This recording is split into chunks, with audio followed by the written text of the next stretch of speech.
माझा मितवा मालिकेच्या आजच्या भागामध्ये आपण पाहणार आहोत की आता इकडे ईश्वरी आणि अर्णव हे दोघंही जण मस्त दाल भाती बनवत असतात आणि तेवढ्यातच अर्णवच्या बोटाला लागतं. त्याबरोबर ईश्वरी त्याच्यावर फोंकर मारत असते आणि अर्णवला सांगत असते की अर्णव सर, तुम्ही आराम करा, तुम्ही काही करू नका, मी करेन सगळं काही. असं देखील आता अर्णवला तिनं सांगितलेलं असतं. एवढ्या सगळ्या गोष्टी जेव्हा अर्णवला ती सांगू लागते तेव्हा अर्णव तिथेच उभा असतो. तर ईश्वरी आता पटापट कांदा कापत असते. ईश्वरी कांदा कापत असताना ईश्वरीला आता पटकन सगळं काही करायचं असतं आणि या सगळ्यामुळे तिचं लक्ष नसतं आणि आता तिच्या बोटाला सुद्धा इजा होते, जशी अर्णवच्या बोटाला झालेली होती. म्हणजेच आता तिच्या बोटाला सुद्धा लागतं आणि त्यामुळेच अर्णव आता तिचं बोट बघू लागतो.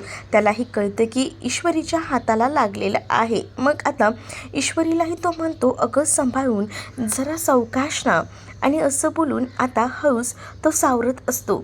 तर दुसरीकडे आता पाहायला मिळत असतं की ईश्वरी अर्णवला म्हणत असते की मी करते, कारण अर्णवने ईश्वरीचं पोट आपल्या तोंडामध्ये धरलेलं असतं जेणेकरून तिचं रक्त थांबायला हवं म्हणून. ईश्वरी या सगळ्यामुळेच हरवून गेलेली असते. एकटक आता त्याच्याकडे पाहत असते आणि त्याच वेळेला आता अर्णवही तिच्याकडे बघत असतो. आता अर्णवने तिचं पोट आपल्या तोंडातून बाहेर काढलेलं असतं, कारण आता पटकन त्यांना पुढचीच कामं करायची असतात आणि ती पुढचीच कामं करण्यासाठी आता तो तेवढा तयार असतो. आणि जेवढं आता ते दोघंही जण पटकन दाल भाती बनवतात, कारण त्यांना ना सगळ्या काही गोष्टी पटापट रेडी करायच्या असतात. अंजलीला भूक लागलेली असू शकते. मग आता जेव्हा अंजली तिथे येते तेव्हा अंजलीला ती लोक सगळं जेवण देतात, दाल भाती वगैरे, आणि तेव्हा अंजली म्हणत असते की वाव, खरंच ना इतकं बढिया जेवण बनलं आहे ना की असं वाटते की आत्ता ताव मारूया जेवणावर, एवढं भारी जेवण आहे हे, असंही आता म्हटलं जातं. आणि मग काय, ते जेवण आता फस्त करण्यासाठी अंजली तयार असते, कारण अंजलीला खूप जास्त भूक लागलेली होती आणि इथे आल्यापासताना तिने असं एकदम छान असं खाल्लेलंच नव्हतं. त्यातच आता ती म्हणत असते की तू जे काही माझ्यासाठी करतेस ना, आणि तुझ्याकडे बघितल्यानंतर ना मला माझ्या ना वहिनीची आठवण येते, माझ्या भावाची बायकोसुद्धा ना माझे असेच लाड करते आणि मला जे हवं नको ना ते सगळं काही बघते. त्यावरूनच मी तुला सांगते ना, तू अगदीच ना तशीच आहेस. मग आता ईश्वरी म्हणत असते की तुम्हाला तसं वाटतंय ना, मग तसं समजा ना, त्यात काय एवढं. आणि असं बोलून ती आता म्हणू लागते की मी तुमची वहिनी आणि हे तुमचे भाऊ असं समजा, चालेल ना. आणि बघा, आज खाऊनच बघा तुम्ही दाल भाती, तुम्हाला ना नक्कीच आवडेल. आणि असं बोलून आता दाल भाती खायला लावली जाते. मग आता जेव्हा ती दाल भाती खाते ना तेव्हा मात्र आता ती दाल भाती तिला खात असतानाच खूपच आनंद झालेला असतो, कारण ती एवढी मस्त बनलेली असते ना, जशी की तिला हवी आहे अगदीच तशी. कारण तिला तर भूक लागलेली होती आणि या सगळ्या गोष्टी एवढ्या आवडीनं भेटत होत्या, त्यामुळेच तिला आता खूप जास्त आनंद झालेला होता. अगदी खुश होऊन ती खात होती आणि एकदमच एन्जॉय करत होती. तर दुसरीकडे मात्र आता ईश्वरी आणि अर्णव अंजलीकडे बघत असतात आणि अंजलीला म्हणत असतात की तुम्हाला आमच्याकडे बघून असंच वाटत असेल ना की तुमच्या जवळचं कोणीतरी आहे. तर आता अंजली म्हणते की हो, तुमच्याकडे बघितलं ना की मला माझ्या भावाची आणि वहिनीची आठवण येते, आणि म्हणजे तुमचंही तसंच आहे जसं त्यांचं आहे. इकडे अर्णवही मस्त असा जेवत बसलेला असतो आणि अर्णवही जेवत असतो ना तेव्हा मात्र आता इकडे असणारी अंजली तिचं जेवण झालेलं असतं आणि ती म्हणत असते की आज कित्येक दिवसानंतर मी एवढं पोट भरून जेवण खाल्लं आहे. तर इकडे असणारा अर्णव हा लगेचच ईश्वरीला थँक्यू असं म्हणतो. ईश्वरी म्हणते की त्यात काय एवढं. त्यानंतर त्यांच्या गप्पा रंगलेल्या असतात, छान गप्पा वगैरे ती लोक मारतात. तर तेवढ्यातच ना ईश्वरी आता म्हणते की चला भाईसाहेब, आम्हाला निघायला हवं. आणि त्यानंतर आता निघताना ती म्हणते की थांबा एक मिनटं, तुला मी हळद कुंकू लावते, कारण आमच्यामध्ये ना तशी पद्धत असते घरी आलेल्या सवासणीला हळद कुंकू लावायची. मग आता ईश्वरीला टेन्शन येतं की आता काय करायचं, हळदी कुंकू लावायचं आहे म्हटल्यावर हा घावरती घुंगट करावाच लागेल, पण आता मी घुंगट कसावरती करू हा मोठा प्रश्न तिच्यासाठी होता. कारण जर तिने घुंगटवरती केला तर तिचं काही खरं नव्हतं आणि म्हणूनच मग आता ती घुंगटही वरती करायला थोडीशी बिथरत असते. तर तोपर्यंत अंजली ते आणायला गेलेली असते. अंजली जेव्हा हळद कुंकू आणायला जाते तेव्हा ती अर्णवकडे पाहू लागते. त्याच वेळेला आता ईश्वरीच्या लक्षात येतं आणि ईश्वरी आता लगेचच अंजलीला म्हणते की तुम्ही ताईसाहेबा आणलं आहे, पण खरं सांगू का, आम्ही ना आमच्या हुकूमसमोर तोंड दाखवत नाही, आमचा पदर वरती करत नाही. सगळ्यामध्ये मी तुम्हाला लावू शकते की हळद कुंकू, चालेल का, मी तुम्हाला लावून देते असंही ती म्हणते. मग काय, मग ती म्हणते की हो चालेल ना. मग आता फक्त ईश्वरीच अंजलीला ते हळद कुंकू लावते. त्यानंतर तिथे उभा असलेला हा अर्णव म्हणतो की ताईसाहेबा तुम्ही आम्हाला पण लावलं तर चालेल. आणि मग काय, तो आता स्वतःच्या डोक्यालासुद्धा कुंकू लावून घेतो आपल्या ताईकडनं. कारण त्याला असं वाटत असतं की सगळ्या काही गोष्टी ज्या आहेत ना त्या आपल्यापासून दूर झाल्या आहेत आणि त्यामुळेच ना आता तो एकदा का होईना खाली वागतो आणि ताईचे आशीर्वाद घेतो. आणि तो म्हणत असतो की मला ना आधीच माझ्या घरातल्यांपासून थोडं वेगळं राहायला लागते, मला ना माझ्या जवळची माणसं सोडून गेली आहेत, मला फक्त एवढंच द्या आशीर्वाद म्हणून की काही झालं ना तरीसुद्धा मला माझी जी काही नाती लांब झाली आहेत ती पुन्हा मिळायला हवी. हे सगळं काही तो अंजलीसाठी म्हणत असतो. अंजलीला ईश्वरी आणि अर्णवने एवढं पोट भरून खायला घातलेलं असतं आणि म्हणूनच ते आता एकदमच खुश असतात. आणि जेव्हा एवढा सगळा आनंद असतो तेव्हा ती त्यांना आशीर्वाद देते आणि त्या आशीर्वादाच्या रूपात अर्णवने हे सगळं सुख मागितलेलं असतं.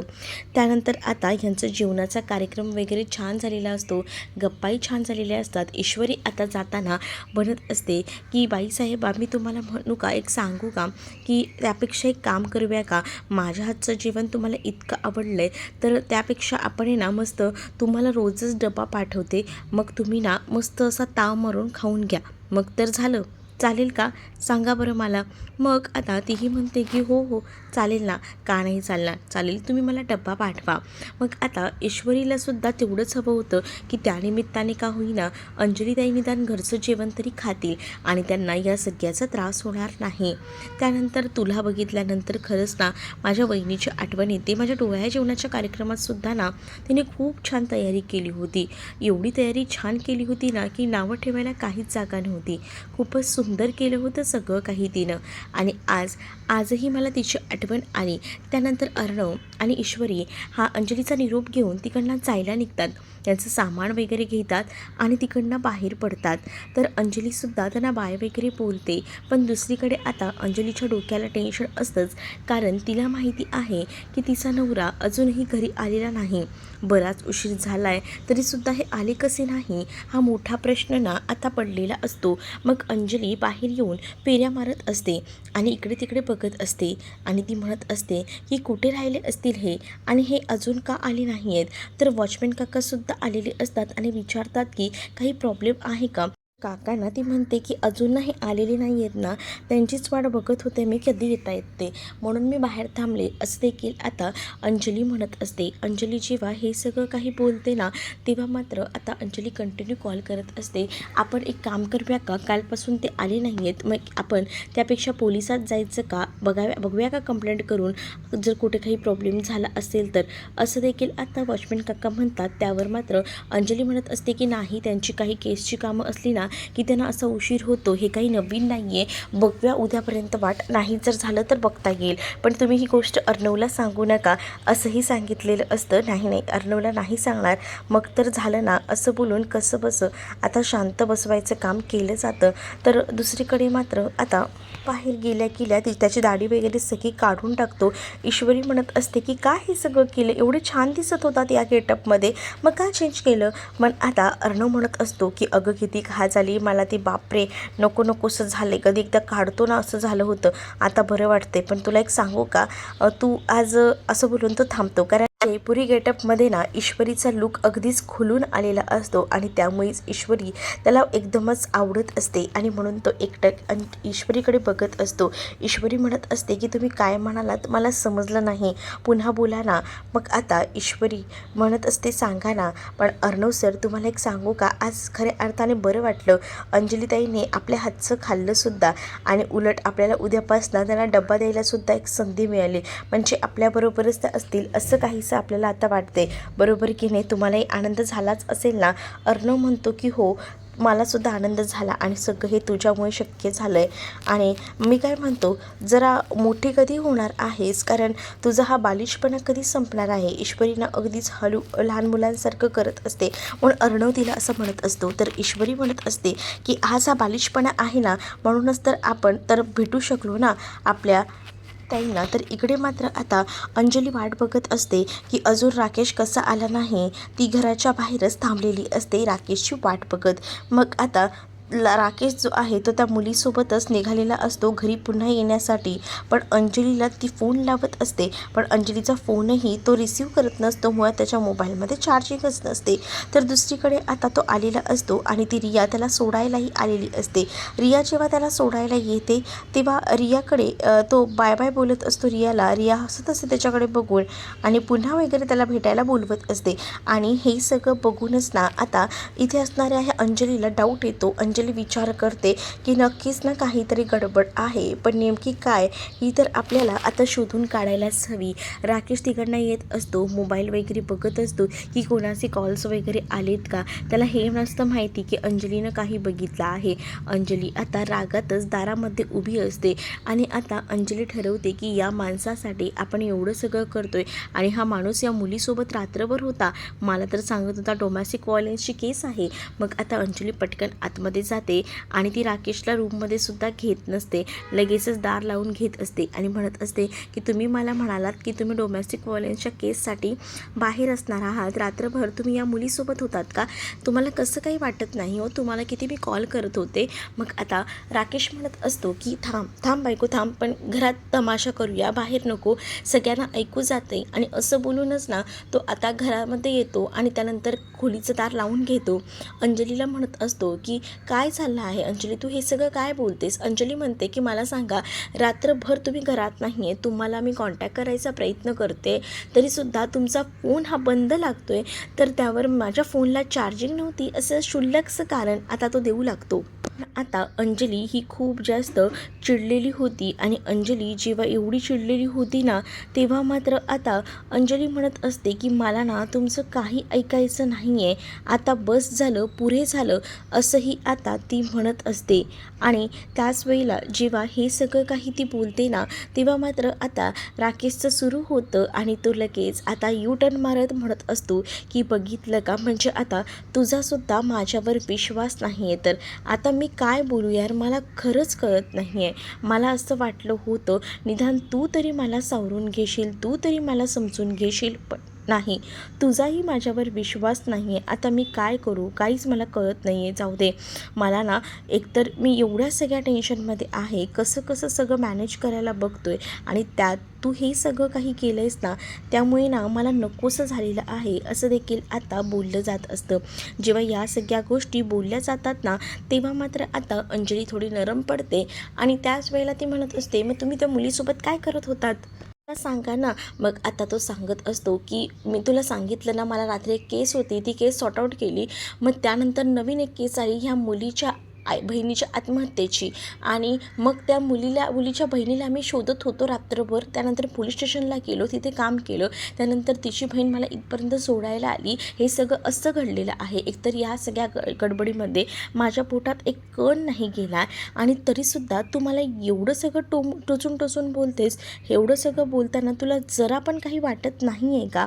माझ्याबद्दल जरा तरी विचार कर ना, असं सगळं का म्हणून हे बोलतेस तू, असंही आता म्हटलं जात असतं तेव्हा कुठे जाऊन आता ती त्याला समजून घेते, सॉरी माझं चुकलं असंही म्हणते. दुसरीकडे अर्णव आता नवीन कलेक्शन लॉन्च करणार असतो आणि तो त्याच्याच तयारीत असतो. तर हे सगळं बघून ना ईश्वरीला खूपच जास्त बरं वाटतं. ईश्वरी म्हणत असते की फायनली अर्णव सर आपल्या कामाला लागले. तर म्हणजे तिला असं वाटत असतं की अर्णव जो आहे तो या सगळ्यातून बाहेर आला, अंजलीचं पोट भरलं आणि ह्या सगळ्या गोष्टी आता ते पुन्हा कामाला लागली. मग ईश्वरी म्हणत असते की वाव, नवीन कलेक्शन आहे का, आवडले का तुला हे? हो मला आवडले, छान आहेत फ्रॉक. मग नवीन कलेक्शन का, सध्या काही नवीन आहे का? तर अर्णव म्हणतो की आता अंजलीताईचं बाळ येणार आहे आणि मग त्या बाळाच्याच नावाने मला हे कलेक्शन ओपन करायचे. अंजली विक कलेक्शन असं मी एक कलेक्शन ओपन करणार आहे आणि त्यामध्ये असे कपडे डिझाईन्स करून ठेवणार आहेत. मग ही कल्पना ना ईश्वरीला खूप जास्त आवडते. ईश्वरी म्हणत असते की मी काय म्हणते, आपण तर एवढं सगळं सुचवतोय, पण मी काय म्हणते आपण जर नाव सुचवलं तर म्हणजे बाळाची नावंही आपण ठरवून ठेवूया ना. मग माझं तर नाव ठरलेलं आहे, मला असं वाटतं ना की आपण आहे ना मुलाचं नाव ना मस्त असं ठेवूया. नाही, मुलगा कुठे होणार आहे, ताईला मुलगी होणार आहे आणि मी ठरवले मुलगी झाली ना की अन्वी नाव ठेवायचं. अर्णवचा आणि अर्णव म्हणजे न आणि व सगळं आलं त्याच्यामध्ये अन्वी. मग हे कसं काय चालणार आहे? नाही हे सगळं चुकीचं आहे. त्यापेक्षा ना ईशान नाव ठेवूया, म्हणजे कसं ईश्वरीचं हे सगळं काही त्याच्यामध्ये येतं. नाही माझ्या ताईला मुलगीच होणार आहे आणि मला भाची होणार आहे. आता यावर नाही यांची पुन्हा एकदा अशी थोडीफार भांडणं अशी रमलेली असतात आणि तेवढ्यातच ना ईश्वरीच्या लक्षात येतं की ईश्वरीला स्केच आणायला जायचं आहे. ईश्वरी बोलते बापरे, हे सगळं काय चाललं माझं? आणि त्यानंतर अर्णवला ती आता बोलून तिकडनं निघत असते. अर्णव म्हणतो की काय, एक मिनटं थांब, काय बोलत होतीस तू आता? तर ईश्वरी आता अर्णवला सांगू लागते की एक प्रॉब्लेम झाला आहे. मग आता काय झालं आहे सांगशील का? मग तेव्हाच आता म्हटलं जातं की मला ना आईने सांगितलं होतं स्केच आर्टिस्टकडे जायला, पण माझं राहून गेलं. मग मला तर स्केच आर्टिस्टकडे जावंच लागेल. चला मी निघते. मग आता अर्णव म्हणतो नक्की काय प्रकरण आहे? त्यावर ईश्वरी आता घडलेलं प्रकरण सांगू लागते आणि तो स्केच आर्टिस्ट जो आहे ना त्याच्यापर्यंत काही झालं तरी पोचायला हवं आणि त्याचसाठी माझी ही मेहनत चाललेली आहे. मला जावंच लागेल आणि स्केच मिळालं ना की त्या बाईपर्यंत पोचणं खूप सोपं होणार आहे आणि त्याचसाठी आमची ही जास्त तगमग सुरू आहे. बस इतकंच ना, चल मीही तुझ्यासोबत येतो, असंही आता अर्णव ईश्वरीला बोलत असतो. कारण अर्णवलाही माहिती असतं की ईश्वरी आपल्यासाठी आतापर्यंत काय काय गोष्टी करते ते. मग आपण ईश्वरीसाठी एवढं तर करूच शकतो ना. आणि म्हणूनच मग तो ईश्वरीलाही सांगतो की मी तुझ्यासोबत येतो. त्यानंतर पुढे आपल्याला पाहायला मिळत असतं की वल्लरी जी आहे ती त्या स्केच आर्टिस्टकडे गेलेली असते आणि तिथे जाऊन ती त्याला भेटत असते. तर तो म्हणतो की काय झालं मॅडम, तुम्हालाच हवं आहे ना स्केच? आणि त्याच वेळेला जेव्हा आता बघितलं जातं तेव्हा मात्र आता ते स्केच बघूनच ना खूप जास्त आनंद इथे झालेला असतो. कारण हे स्केच अगदीच तिच्या हाती लागलेलं असतं जे की तिला हवं होतं. आणि जेव्हा ती स्केच हातात घेते ना तेव्हा मात्र ती म्हणते की जे स्केच तुम्ही काढलं आहे ते माझंच आहे. तुम्हाला असं वाटत असेल की या सगळ्या काही गोष्टी ज्या आहेत अशाच होतील तर हे स्केच आहेत ना कोणाला द्यायचं नाही, मी तुम्हाला आधीच सांगते. आणि हे स्केच मी माझ्याजवळच ठेवणार आहे आणि तुम्हाला जर कोणी विचारलं तर सरळ सांगायचं की आपण एकमेकांना ओळखत नाही. हे घ्या 50,000 रुपये, आता हे घ्यायचं आणि इकडनं निघायचं, इथे थांबायचंही नाही असं देखील सांगितलेलं असतं. या सगळ्या गोष्टी जेव्हा सांगितल्या जातात ना तेव्हा मात्र आता तो म्हणतो की ठीक आहे 50,000 तर मिळणार असतील या सगळ्याचे तर काहीच हरकत नाही आहे 50,000 घ्यायला. आणि तसंही मग आता हे घ्यायचे, गावाला निघायचं, काही दिवस दुकान बंद ठेवायचं हे देखील वल्लरीने सांगितलेलं असतं. जेणेकरून पुन्हा एकदा ईश्वरीने हे सगळं काही करायला नको आणि स्केच त्यांच्या हाती भेटायला नको असंच काहीचं आता वाटत असतं. आणि यासाठी त्यांची आता हालचाल आणि हे सगळं काही सुरू असतं. पण दुसरीकडे आता ईश्वरी या पोचायच्या आधीच वल्लरीने ते स्केच मिळवलेलं असतं आणि पार ते फाडूनही टाकलेलं असतं. आणि जेव्हा हे स्केच वगैरे फाडून टाकलं जातं ना तेव्हा मात्र आता कुठे जाऊन तिला आनंद मिळतो. आणि त्यानंतर ते ठरवते की आता तुम्ही काय करणार आहात. आता वल्लरी तर तिकडनं निघते आणि वल्लरी तिकडनं गेल्यानंतर ना ईश्वरी तिथे आलेली असते आणि ईश्वरी ईश्वरी जेव्हा तिथे येते तेव्हा ईश्वरी इकडे तिकडे बघू लागते आणि तेव्हाच ईश्वरीच्या लक्षात येतं की हेच तर ॲड्रेस दिला होता, मग अजून ही लोक कुठे राहिले हा प्रश्न पडलेला असतो. मग आता इथे ती विचार करते की हाच ॲड्रेस होता, मग हा माणूस कुठे गेला. मग मी कॉल करून बघा त्या नंबरवर, तरीसुद्धा आजूबाजूला ती चौकशी करते. जेव्हा आजूबाजूला ती चौकशी करते तेव्हा तिच्या लक्षात येतं की जो माणूस आहे तो ऑलरेडी इकडनं निघून गेला आहे, तो माणूस आता नाही आहे. आणि म्हणूनच आता सांगितलं जातं की तो गावाला गेला आहे, त्याने दुकान बंद केलं आहे आणि काही दिवस तो येणार नाही आहे, इतकंही तो बोलला आहे हेही म्हटलं जातं. मग हे सगळं ऐकून ना खूप मोठा धक्काच ना ईश्वरी आणि अर्णवला बसतो आणि ते विचार करत असतात की हे सगळं काय झालेलं आहे, म्हणजे असा विचार कधीच केला नव्हता. मग ही लोकं गेली कुठे असतील हाही प्रश्न पडलेला असतो. आणि एवढा सगळा विचार करूनच आता ती लोकं ठरवतात की हे सगळं अचानक झाले असं वाटत नाही का. अर्णव म्हणतो तू एक काम कर, त्या नंबरला कॉल करून बघ. त्या नंबरला कॉल केलेला असतानाच आता त्या माणसाचा फोनही बंद लागत असतो. त्यामुळे ईश्वरीला हे सगळं काही ना वेगळं वाटत असतं आणि म्हणूनच ती म्हणत असते की काहीतरी गडबड आहे, काहीतरी वेगळं आहे, पण हे सगळं थांबायला हवं. नाही नाही म्हणजेच ना काहीतरी गडबड झाली आहे आणि म्हणून हे सगळं घडले. सुप्रियाला ती कॉल करते आणि सुप्रियाला ती सांगू लागते घडलेला सगळा प्रकार. तर त्यावर सुप्रियाही पॅनिक होते आणि सुप्रिया म्हणत असते की हे कसं शक्य आहे यार, म्हणजे आपण एवढं सगळं केलं, त्या माणसाने स्केचही काढलं होतं, मग आपण तुम्ही लोक तिथे पोचायच्या आतच तो कसा काय गायब झाला हा प्रश्नही आता पडलेला असतो. आणि त्यामुळेच ना आता ती थोडी हायपर झालेली असते, तोंडातनं तिचे एकही शब्द निघत नाही. इकडनं ईश्वरी फक्त आई आई बोलत असते. मग अर्णव ईश्वरीकडनं फोन घेतो आणि म्हणत असतो मिसेस देसाई इतकं टेन्शन घेऊ नका, तो स्केच आर्टिस्ट गेला म्हणून काय झालं, तुम्हाला तर स्केच आठवत आहे ना कसंही करायचं आहे, मग ठीक आहे आपण नवीन स्केच आर्टिस्ट बघूया, असंही आता अर्णव बोलून तिला धीर देऊ लागतो. आता ईश्वरी घरी आलेली असते, अर्णवला ती कॉफी वगैरे देते. अर्णवला कॉफी दिल्यामुळे आता बरं वाटत असतं आणि त्यामुळेच ना अर्णव आणि ईश्वरी बाजूबाजूला बसलेले असतात. आणि त्याच वेळेला अर्णवला ईश्वरी म्हणत असते की तुम्ही काय करताय. अर्णव म्हणतो मी ताईला बघतोय, म्हणजे मला कळलं नाही. मग त्याने अंजलीच्या घराच्या बाहेर CCTV लावलेले असतात आणि तेच तो बघत असतो. आणि हे CCTV बघितल्यानंतरच त्याच्या लक्षात येत असतं की ताई आता काय करते काम, ह्या सगळ्याकडे त्याचं बरोबर लक्ष असतं. आणि मग तो इकडे तिकडे बघत असतो. वरही म्हणते की म्हणजे आता बरं झालं, एकंदरीत सगळं काही नीट झालं ते. तर पुढे आता विचार सुरू असतो की काय करायचे कसं करायचे. तेवढ्यातच अंजलीला भेटण्यासाठी आजी, वल्लरी आणि मामा निघालेले असतात आणि मध्येच ते थांबतात. तुम्हाला काही निरोप वगैरे द्यायचा आहे का, काही बोलायचं काही सांगायचं असेल तर सांगा, आम्ही आता अंजलीला भेटायला जातोय. मग दुसरीकडे मात्र ईश्वरी म्हणत असते की त्यांना सांगा त्यांच्यासाठी हे घर कायमचं उघडं आहे, त्यांची आठवण करतोय, लवकरात लवकर त्यांना यायला सांगा असं देखील सांगितलं जातं. आणि जेव्हा या सगळ्या गोष्टी सांगितल्या जातात तेव्हा मात्र वल्लरी म्हणत असते की उगाच कशाला तोंड देखील नाटकं, कारण तिला घराबाहेर काढण्यासाठी तूच तर पहिली पुढे होतीस, असंही आता उगाचच वल्लरी बोलत असते. आणि पुन्हा वाद वाढत चाललेले असतात. त्यापेक्षा ना आपण निघूया, चला आपण अंजलीला भेटायला जायचं आहे ना, असं बोलून आजी आता जायला निघतात. तर मामा मागे उभा असतो. तर मामा जो आहे तो अर्णवला म्हणत असतो की मला असं वाटतंय ना की आपण एक काम करूया, त्या राकेशला चांगला फोडून काढूया, त्याशिवाय समजणार नाही.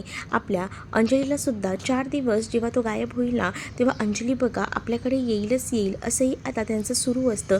मग अर्णव म्हणतो की माझ्याही डोक्यात तेच सुरू आहे की त्याला चांगलं धुवायचं.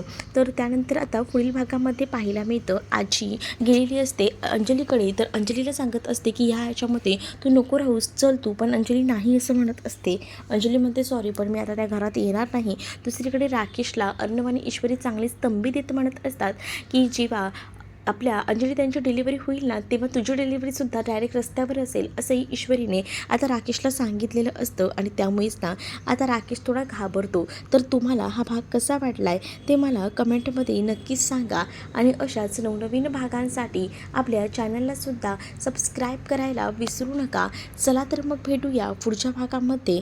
तोपर्यंत टाटा बाय. व्हिडिओ आवडला असेल तर व्हिडिओला लाईक करायला विसरू नका.